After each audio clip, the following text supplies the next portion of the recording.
waxqabadkii danjira cali Americo muddadii uu hayay xilka safiirka isagoo sheegay in taariikhdu ay xusi doonto safiir sidoo kale siyaasiga Alxaaji Muuse Suudi Yalaxow oo isna hadal kooban ka jeediyay munaasabadda ayaa bogaadiyay danjira Maxamed Cali Nuur Americo waxaana uu u rajeeyay mustaqbal wanaagsan nin kollayba la jecel yahay macal safaaradiisa iyo staafkiisa loo dhigay lagu sagootihayo ayaan aad iyo aad ugu faraxsanahay waana ku ammaanaa inta xilkasnimada leh ee arrintaas abaabushay ee Nairobi ku nool ee waxgaradka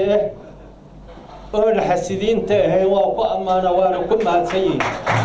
intii ay socotay xafladda ayaa goobta lagu soo bandhigay warbixin ka hadlaysay waxqabadka danjira cali Americo iyo taariikh nololeedkiisa heeso wadani ah gabayo iyo buraanburo lagu ammaanayay danjiraha ugu dambeyn waxaa xafladda soo xiray safiirkii hore ee safaaradda Soomaaliya ee dalka Kenya mudane Maxamed Cali Nuur Americo isagoo u mahad celiyay jaaliyadda Soomaaliyeed ee ku nool magaalada Nairobi waxaana uu hoosta ka xariiqay in shaqada lagu ammaanay uusan kaligiis qaban balse ay la soo qabteen dhammaan shaqaalaha safaaradda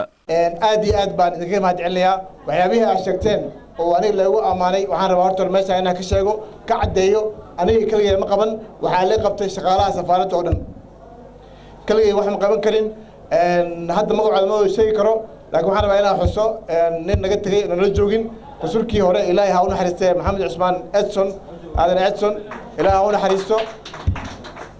oo aan xusi karo markii safaaradda aan furaynay ila bilaabay mataqaanaa guriga safaaradda markaa soo dhicinaynay maalin iyo habeen iyo hataa aan xasuusto inuu istaagay meesha mataqaanaa borimka oo istaagay oo dacwadii asaga oo ka hadlay marka ilaahay jannada Allah ka waraabiyo Maxamed shaqaalaha safaaradda inta kale kulligood ayagana waxa waaye ma hadda iyo amaanta wayla leeyihiin mar kale kaligay wax ma qaban karo waxaan aaminsanahay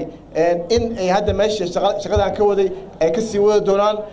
Siyaad Maxamuud Shire oo dhinaceega bidix taagan hadda rasuulka siyaasada safiirka insha Allah asagana waxaan u rajaynayaa inuu meeshii ka sii wado safiirka cusub Jamaal Xasan waa nin saaxiibkay ah asan sidoo kale saa u sheegteen waxaan u rajaynayaa guul inuu meeshii hadda ay joogto ka sii wado ayaa asagana Ilaahay u baryaa